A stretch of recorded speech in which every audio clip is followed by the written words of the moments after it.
Welcome to Nasdaq Trade Talks. I'm Jill Malandrino, Global Markets Reporter at Nasdaq. Joining us for the segment, we have Brian Joyce, Managing Director on Nasdaq's Market Intelligence Desk, for an update on technical levels to watch in the Nasdaq 100. Brian, it's great to see you as always. Welcome back to Trade Talks, and I think really the story for the past couple of weeks has been the remarkable move that we've seen in the Nasdaq 100, but with all of the indices, despite the fact that inflation data, it's improving a touch, more hawkish stance from the Fed, but stocks seem to be doing okay here. Yeah, they're taking yesterday's FOMC in stride. There was no rate hike, but there was some very hawkish messaging that accompanied it. I think, maybe the interpretation there is Powell's aiming to, keep a rein on animal spirits. Obviously there's been some very strong, performance among select indices and sectors, namely the technology sector and the Nasdaq 100 index. And so, there could be some, attempt there to try to, keep things a little bit in line. The higher the equity indices go, the easy enough financial conditions just grows that much easier, and that would go against what the Fed's trying to do, is to try and tame inflation. We did an analysis earlier this week. We were talking about, and you and I were talking about this yesterday, the Nasdaq 100. Over the first 5 months of this year, it's had its third best 5-month performance to start the calendar year since its inception in 1986. Relative to the other major indices, the S&P 500, the Dow, the Russell 2000, it has its best start ever versus those indices. Versus the Dow and the Russell 2000, more than 30% better, and versus the S&P 500, it was about 21 percentage points better. So what we looked then at is how did these indices perform over the next 7 months.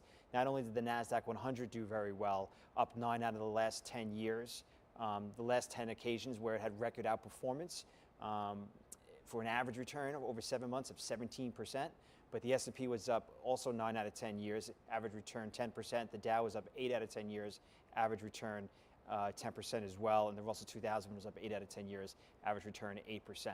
So very strong performance, not just for the Nasdaq 100 for the remainder of the year, but for the other barometers as well. I think we have to remember too where we came from, right? We're coming off of 2022. So while it sounds, 30% it's up, and that's amazing. Yep. We're also down significantly. So when you think about, overbought scenarios and so forth, and I'm sure we're going to take a look at this. RSIs are clearly quite high on the Nasdaq 100, but look at where we came from at the end of 2022. So let's take a look at your first chart here. Let's get some fresh technical levels to watch on the Nasdaq 100. Yeah, and on that note, we certainly are starting from a low, given last year's declines. But if we look at a lot of these other years where there's such strong outperformance by the Nasdaq 100, the top 4 prior years were 1991, 2000 dot-com low, global financial crisis low, and the COVID lows of 2020. So they were, all 4 of those were periods of early stages of new bull markets. So the question is that the case here now?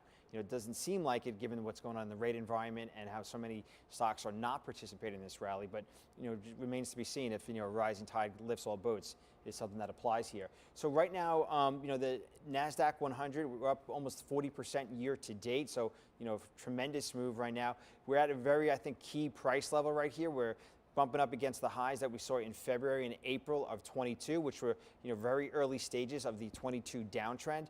Back then, those coincided with the 200-day moving average, which acted as firm resistance. Right now, if we flip to the weekly period chart, we can see that level coincides with the 76.4 Fibonacci retracement. So that's a potential resistance level right there.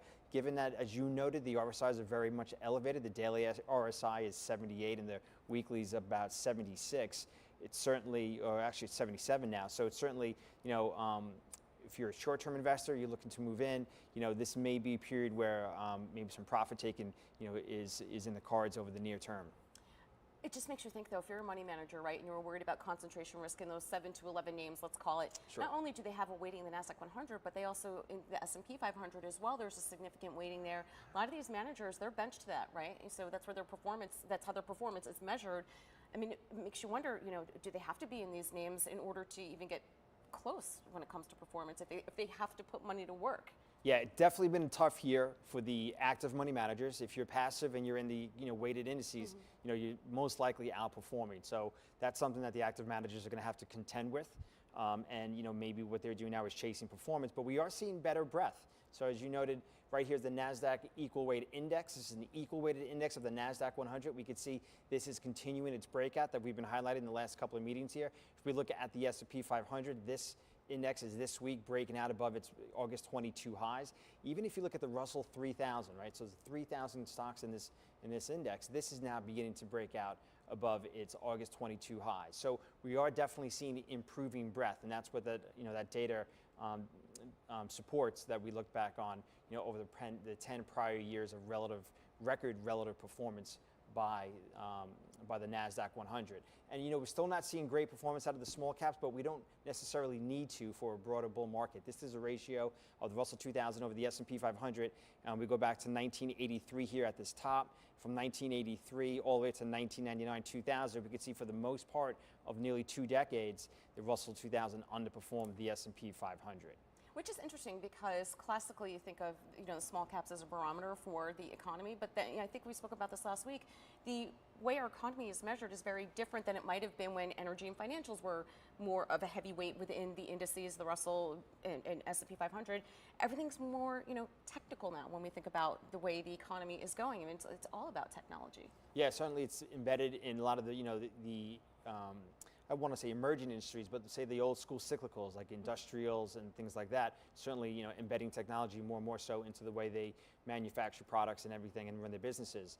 I think from a market standpoint, it's very common for you to hear people talk about animal spirits and small caps representing animal spirits, and so they should do well in bull markets. But in reality, you see the strongest performance during secular bull markets amongst the larger cap names. All right, Brian, appreciate the insight as always. Thanks for joining us on Trade Talks, and thanks for joining me. I'm Jill Malandrino, Global Markets Reporter at Nasdaq.